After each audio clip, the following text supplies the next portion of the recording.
are big 2 points because the doctors live in Long Range. Some people say. Thank you for joining us today on the Texas Nurses Podcast. I'm Laura Kincheloe, Director of Nursing Practice, and your host for today's episode. Today, we're diving into the world of nurse entrepreneurs, or nursepreneurs, like I like to say, or for short. Joining me today is Courtney Hogenson. I'm going to introduce and talk a little bit about Courtney and her background. And Courtney is a registered nurse and a certified age life nurse manager, an advanced legal nurse consultant whose expertise in elder care and patient advocacy provides invaluable guidance for patients and their families. She has over 10 years of experience serving as the primary liaison and medical advisor for patients, families, doctors, fiduciaries, attorneys, guardians, and trustees. Courtney is also the founder and CEO of Call Light, an on-demand healthcare platform where anyone can safely hire an experienced nurse or clinician for in-home care anytime, anyplace. Courtney started her nursing career as an RN in the cardiothoracic intensive care unit and as a member of their ICU resource team. She went on to found multiple successful healthcare businesses, including Heal at Home, LLC, a non-medical home care agency, RN Care Consultants, LLC, care management firm, Heal at Home Nursing Incorporated, private nursing registry, and Nurses on Site Incorporated, a corporate wellness company. Courtney, thank you for joining us today. Thank you for having me. I'm so excited that we get to talk again. We've talked recently and about your experiences and your journey. And so I'm really excited to highlight that today for our listeners. And I know I gave an overview of your pretty impressive and extensive experience that you've had both as a nurse and an entrepreneur. So I want to kind of dive in by how did you get started?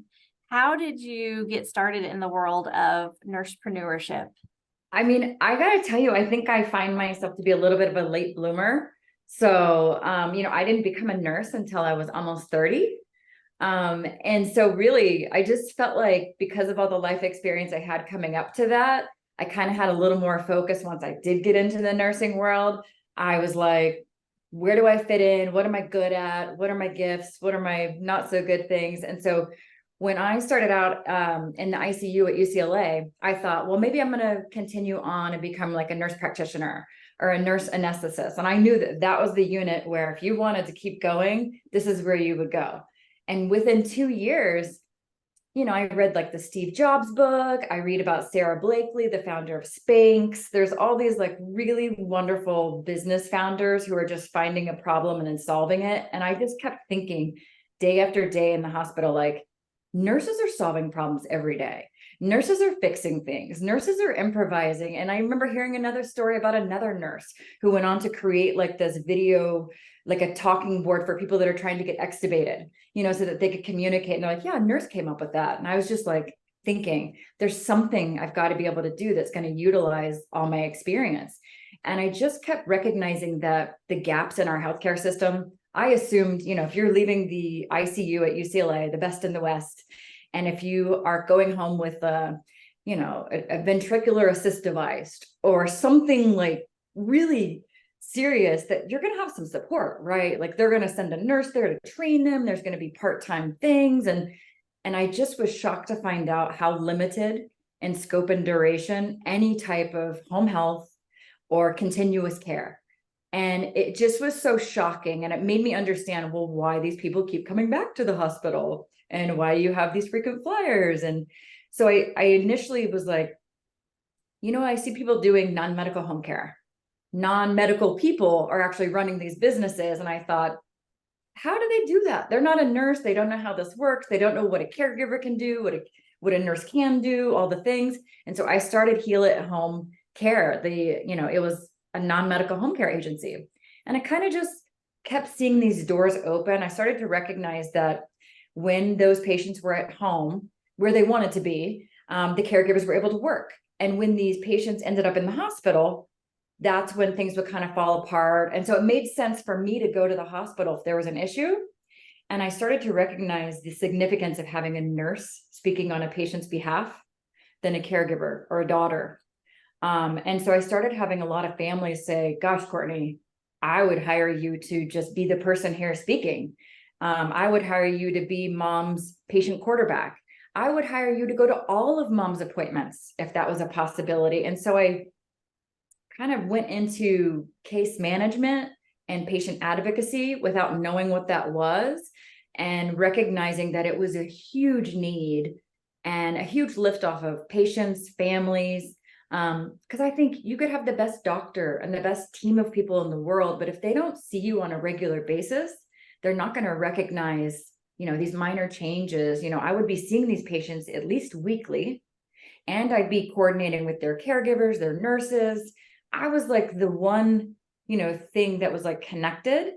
And so I would be able to put things together with a nurse mind. As an RN, you have these assessment skills and critical thinking, and it's like, I could triage these people so quickly. And I can't tell you how many times it would save someone's life because I was able to communicate to the paramedics, hey, this guy is on Pradaxa twice a day, a blood thinner.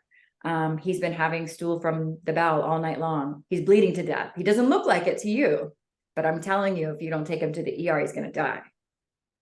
Like those kind of things happen. So I just kept seeing these doors open. LA was one of those weird areas too, where people could afford private duty nursing. They wanted private duty nursing, and nurses wanted to do it. And so I kept encountering these cases where they'd say, Courtney, we'd like to hire a team of nurses like you to take care of dad. And I'd say, well, you don't really need nurses. You could just have caregivers. And they'd say, nope, we want the best for dad. And we see the difference. We want to, pay someone like you to do this. So I would go to these different registries and agencies, and it would be hit or miss.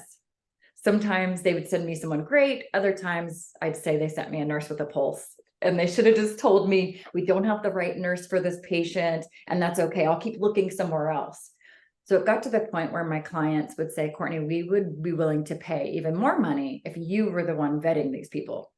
And so I partnered up with another nurse care manager, and I said, look, I have patients who need private duty nurses yesterday.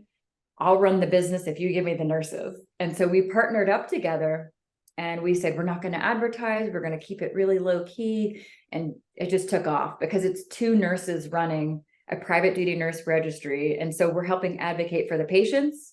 And yet we also speak the nurses' language. So we're able to have their backs and say, this is what a nurse can and can't do. This is reasonable. This is unreasonable. And so kind of just went that route. And we got an offer about 1.5 years ago. I wasn't quite ready to sell, but I went ahead and made sure that my next venture, which is Call Light, it's been on my heart for a while, that I would be able to pursue that afterwards. And my attorney made that happen. So now I'm really building Call Light, and I look at it as it's like Heal at Home Nursing 2.0. And it's not just to help really wealthy people, because wealthy people are super connected. They've got a lot of disposable income. There's not a problem. But I encountered so many families who maybe they didn't have all that money. Maybe they didn't even need a nurse around the clock, but they saw the value in having one nurse coming in once a week, being their person. And then sometimes it's just someone coming home from the hospital and they just need a little bit more transition, like assistance. And so I just thought, there's got to be a better way to do this than Craigslist. There's got to be a better way for people to find nurses than just a registry, just an agency, or standing outside of a really nice hospital at change of shift and looking for nice nurses. Like, that's just not, it doesn't make sense. So Call Light has always been in my heart to build this thing where these nurses are vetted. These nurses, their experience is checked, their references are checked. They all have malpractice liability insurance. And you get to choose your nurse, and your nurse gets to choose your patient, because most of these patients, I think, unless you need to be in the ER, the OR, or the ICU, you could probably be at home.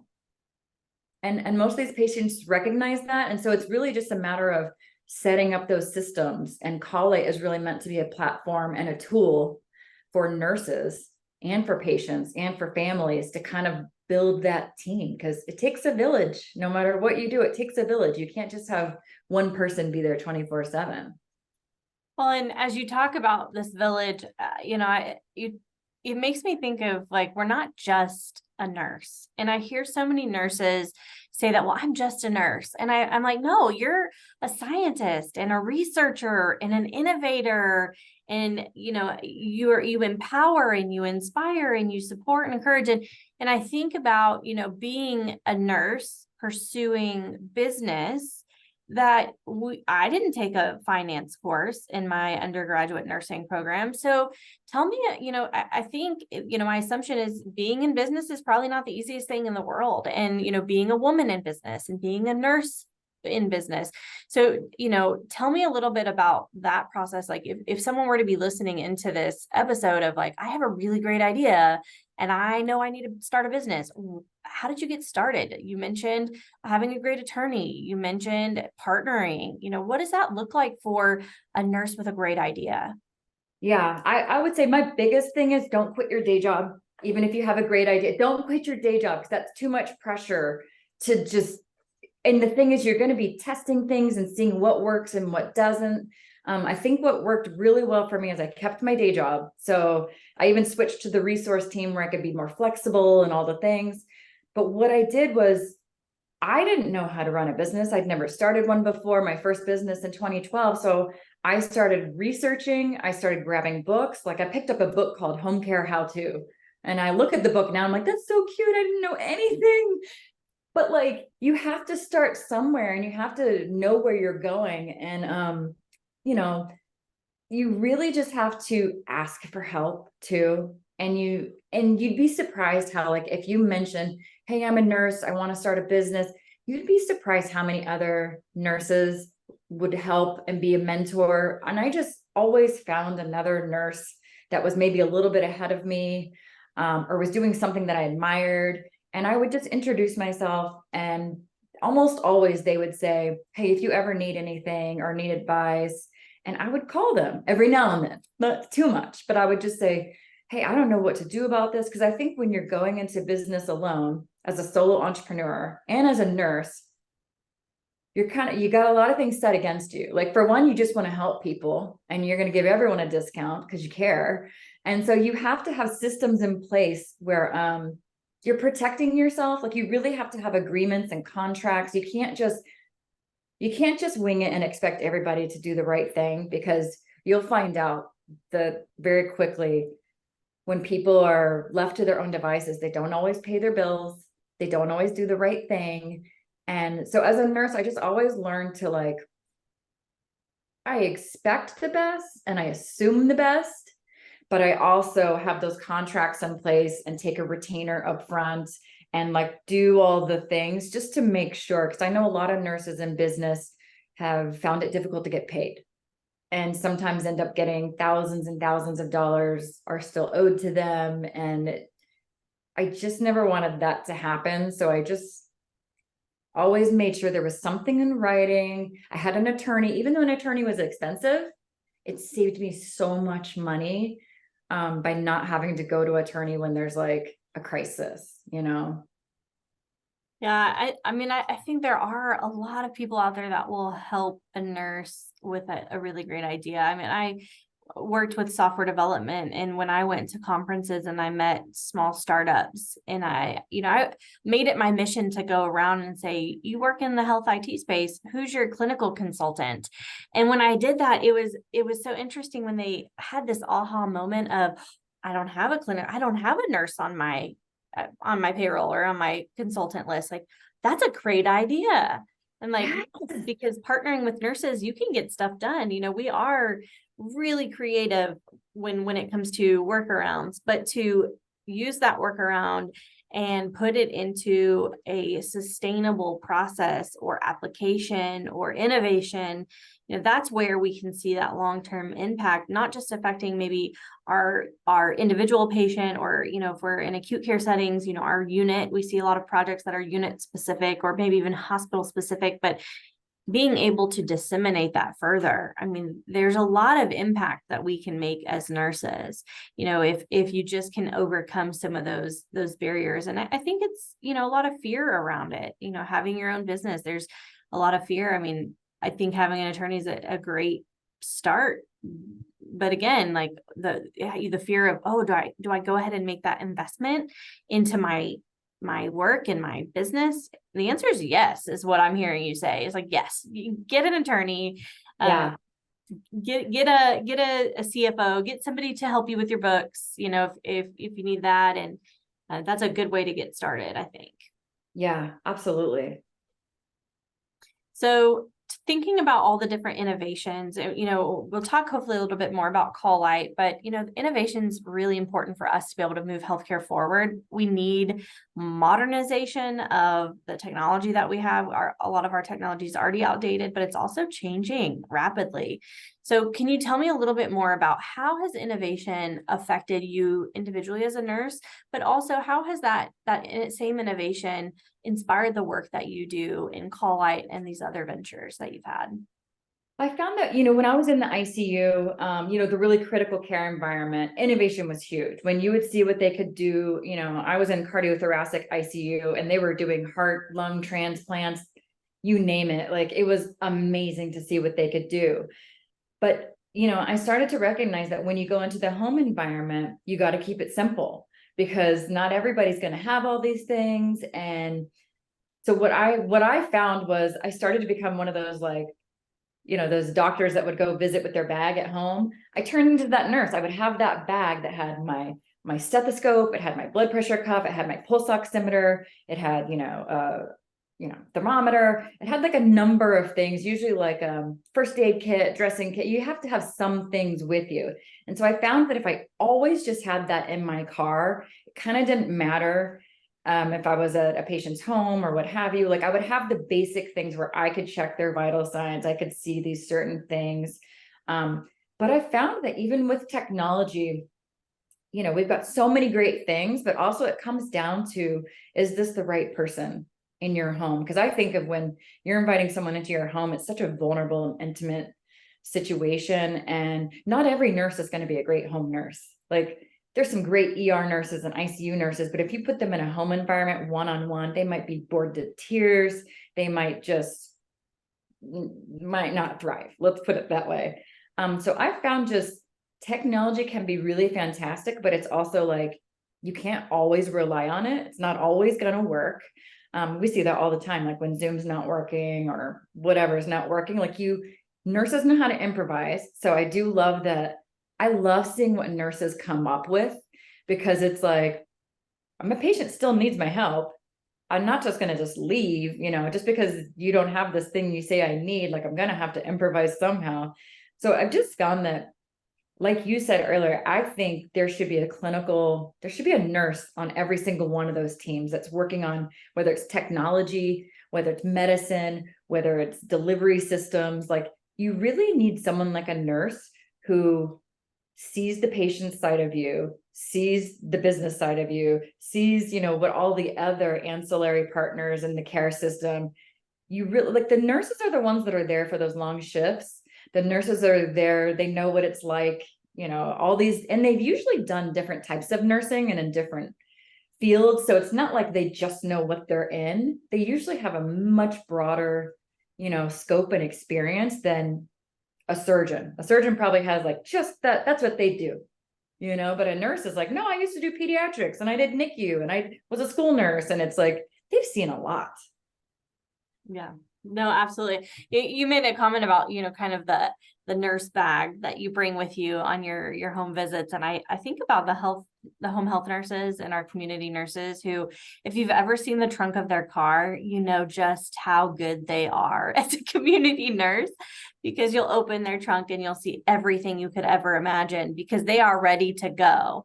But Yeah. I think it's those same nurses that are going to be like, sometimes I don't have enough stuff in my trunk to help, because at the end of the day, you could be missing one little supply that could affect a whole lot, and you have to be creative. Or maybe it's not anything in your bag of tools, right? Maybe it's just that one-on-one conversation, that connection, that, emotional and physical support to your patient or their families. that's what they need. And so, it does take a very special nurse to do any kind of home care nursing. And, as we see these innovations like, healing at home and hospital at home and virtual nursing at home and, all these technologies where nurses are in more homes than ever before, it really does take a special skill set to be ready for that. So I'm curious about, I want to talk about Call Light a little bit and talk about what Call Light is, and then, how do you pick the right nurses to be in those homes with your clients? Because you've recently moved to Texas and your business is, all over. So, how do you pick the right people for your clients? Things present themselves, doors open, like it's just like if you kind of trust in whatever it is, God, the universe, source, like something. And if you have a little bit of trust in it and you start to pay attention to the signs, it's like you're going to figure out where you need to be going. And what I found was, look, with Call Light, I moved from Los Angeles and I had thousands of nurses there, lots of connections, all the things. Moved back to the Austin area because that's where all my family is. I went to college here. I just wanted, my son to grow up around his cousins and his grandparents and all the things. But I planned on, I was like, oh, I'm gonna, start here. We're gonna do it here. But I got to be honest, it's not quite the same here. There's not the same level of education about what private duty nursing is, what they can do, how you could do it. So getting traction here, I was sort of surprised. I was like, oh, you know what? I think we're going to have to regroup and go back to SoCal. Let's really work on this because we're kind of doing it a little different than we did before. We're trying to use technology a little bit more and work smarter and harder. And we want to have ratings and reviews on both sides, like patients and, and the nurses. So I'll tell you what happened is I'm thinking I'm going to go back to, SoCal, and this is where I'm going to focus. But then I got a call from one of my former clients who we helped hire nurses for in SoCal. And they said, hey, Courtney, we heard you're doing Call Light. This is so exciting. We're moving to Tennessee. Are you doing it there? And I was just like, I wasn't planning on doing Tennessee. No, I don't know one nurse in Tennessee. So I'm going to say no. I can't help you. But then I asked them, well, when are they moving? They said, oh, they've been talking about moving for 2 years, Courtney. They just haven't been able to put it all together. We haven't been able to get a team together. She said, in a dream world, they're going to move in 2 months from LA to Tennessee. And I was like, 2 months. Okay. And the thing is, like, they still had the same core group of nurses I helped them hire years ago, like the same nurses. And so this told me a lot about that family. Like, they take care of their nurses. The nurses work well with them. So I just said, you know what, guys, if I can open up a new market in 2 months, I can open up a new market anywhere. And so I just said, I want to help this family. This is someone I've worked with before. This is a young man who needs a team of nurses and they need help. So we just laser focused onto Franklin, Tennessee, which I'd never even heard of. It's apparently very lovely. Lots of people are moving there. And I have found some of the best nurses. And I'm telling you, how I find the best nurses is from nurses I already know. And it's just like that, putting it out there. Hey, does anyone know any great nurses in Tennessee? And then they know nurses and they know nurses. I feel so good about this team of nurses. And you have to do your homework. Like we check their references. We're calling managers. We're calling supervisors because there are some people that look great on paper, like too great. And you're like, something doesn't match here. And so you need to do the research, check on their license, check on their references, all the things, because if it's too good to be true, sometimes it really is. But these nurses, we're so thorough about checking on them. And then we have them go through a process, like our vetting process. Then they go through interviewing with the family, then they meet them, and then they do a hands-on training. So in this case in particular, it's kind of a test case study of like, this is how we've done it in the past. And like I said, I didn't plan on doing Franklin, Tennessee, but I feel like now that we've done this one job there, now we've got like 50 nurses who are like, yeah, I want to do more jobs like this here. So it just kind of happens organically. And I think that's just the core of who we are as nurses. It's not that we developed this innovation because we're really focused on finding the solution. I mean, many of us are focused on finding solutions, but I feel like from the stories that I've heard, a lot of these innovations come to be like naturally and organically and through relationships. And I think that's part of the reason nurses are the most trusted, and it's the most trusted profession is because we are relationship based, focused truly on taking care of person, family, and then, great if it turns into this really amazing business. Yeah. I mean, I feel like no nurse I know went into it to become rich, famous, notorious, anything. Like you go into it because you're going to do something that's meaningful and you care about it. Like I just remember thinking every day I go to work, I know that I'm helping somebody in some part of their life, maybe the hardest day of their life. I'm helping. I'm really there to serve somebody and do something. And I think it's just natural for nurses to be like, what else can I do? How else can I help people? And we're really good at that. There's so much nurses can do outside of the hospital. Mm-hmm.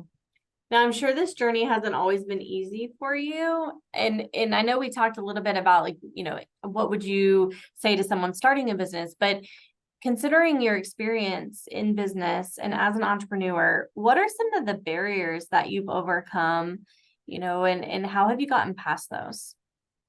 I think one of the biggest ones is you feel a little lonely sometimes. Like if you're a solo entrepreneur, you feel like you're thinking about things all the time and you're overthinking it. And I think if you can find a group of other entrepreneurs or nurses or people that are kind of in your field that are kind of going in the same direction or maybe are a little bit ahead of you, it's so good to get in with them. Because I also noticed when I was talking to my colleagues at the time, they all thought I was crazy.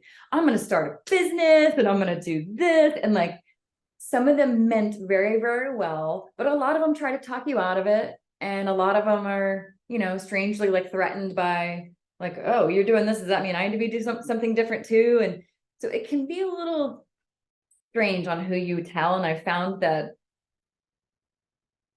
I think if you find your people that can kind of help support you, and then you also just remain open-minded, because I think if I had dug my heels in and said, well, I told everybody I was going to do a non-medical home care agency, well, I'd be stuck back in 2012 and like spinning my heels, and it just wouldn't make sense. I think you have to notice signs and be like, okay, this is working, this is not, and be able to pivot while you're small and, don't be all over the place, but pivot and then focus, test it out, see if it's working. And I think just collecting a lot of data too. Like I've always asked the nurses, how did that first shift go? What did you think about this? I did the same thing to the patients. Like, what could we do better? What's something that's a, friction point here? And so just asking a lot of questions and taking notes and just trying to put it all together.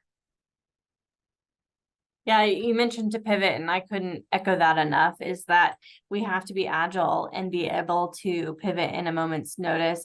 Nurses are historically good at doing that in clinical settings, but even in business, I mean, business isn't made overnight and it takes time, and, it's kind of like just checking what you've done and acting on what needs to be redone or done differently. And, just being aware like that is a normal part of entrepreneurship and business, is that you're going to fail at times, and no matter what, gather your support system and try again, try and again. And I mean, you've had several successful businesses, and you've demonstrated your perseverance and resilience to move forward and to get these innovations to your team and to patients. So that's really cool. And I think about I part of one of our series that we do is kind of your first time whatever, and as much as I want to hear about your first time in the cardiothoracic ICU, because those are probably some juicy, gory stories, I want to hear about maybe the first time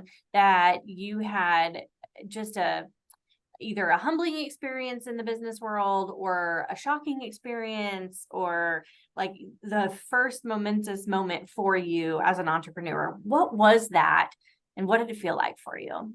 Oh man, it's hard to choose. And there's been so many surprising ones. I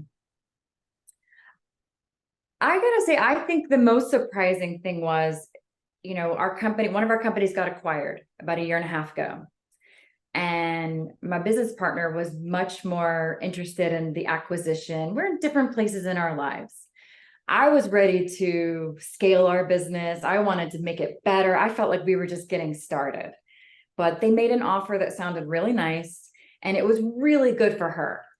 And it became clear that like, she's not really into it anymore. So there's no point in like, nope, can't sell the business because I don't want to. So I kind of just tried to make some lemonade with that. I'm not saying things were really rosy at the moment. They were not. Because, you know, I had an attorney, she had an attorney, and notoriously they just, it's no fun. But I thought I wasn't going to stay on with that company. I said, oh yeah, I'll sell the company, but I'm not going to stay and watch someone else run it into the ground when I've worked so hard to do, because I've heard stories of that. And I was like, no, I'm not going to stay. I am not going to stay. And then it came down to like, it's time to turn over the company. And she was staying, and I was so grateful she was, because I trusted her more than anyone else to do the right thing for our patients and our nurses.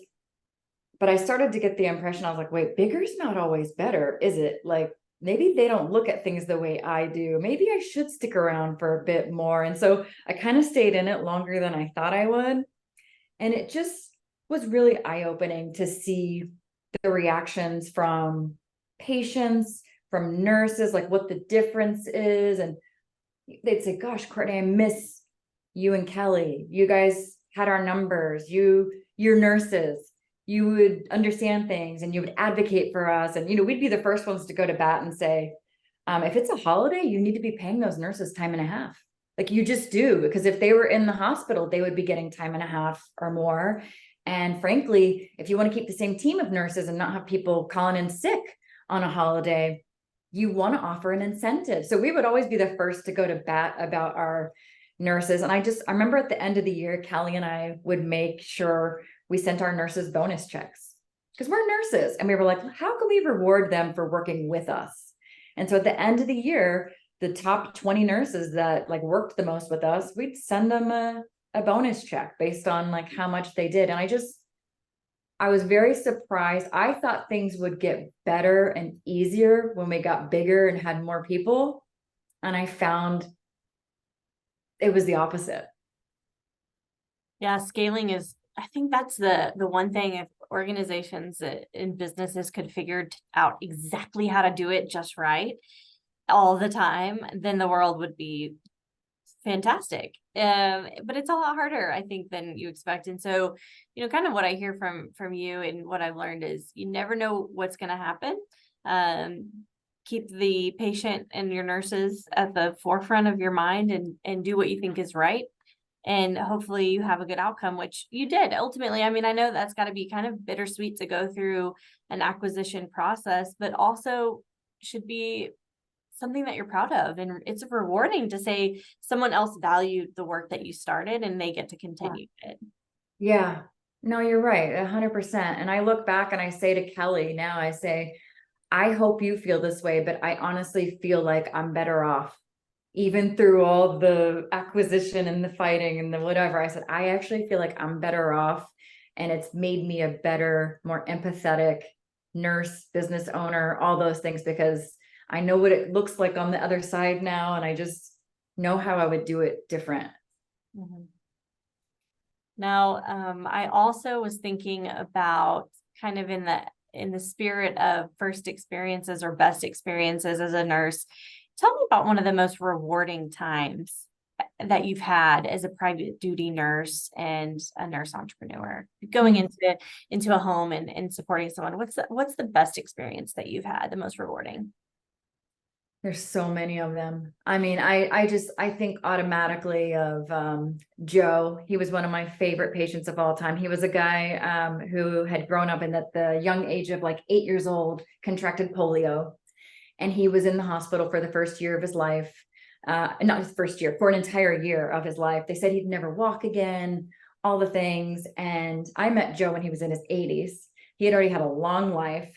And when I met him, he was kind of knocking on heaven's door.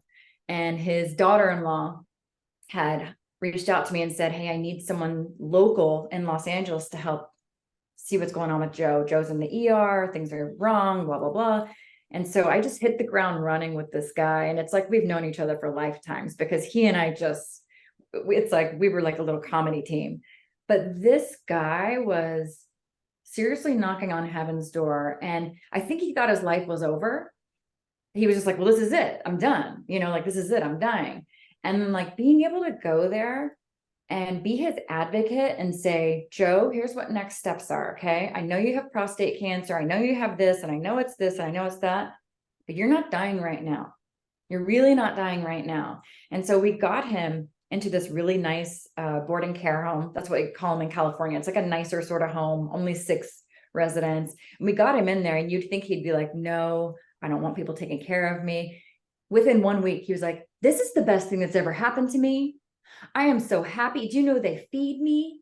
They bathe me. He was so amazing. He would say, at one point I said, Joe, should we move you? Everyone here has cognitive impairment except for you. And I just feel like I'm assuming we want you to have colleagues you could talk to and all the things. And so here I'm already planning like, okay, where's a place that's got people for him to talk to? And thank goodness I asked him, and I said, Joe, so I'm thinking of looking at other places, and what do you think of this? And he says, why would you do that? Why? And I was like, well, Joe, I'm just thinking of you. And he goes, Courtney, these other residents, they're crazy and I don't understand them, but they're my crazy. And they do not argue over what's on the TV, what we're doing for the day. And he's like, and I am like everyone's favorite because I still speak the, you know, the language of the caregivers. And he was like, you could never move me out of here. I've never been happier.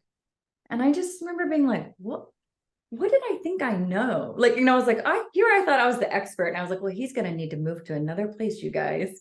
And he's like, no, this is my place. I'm staying.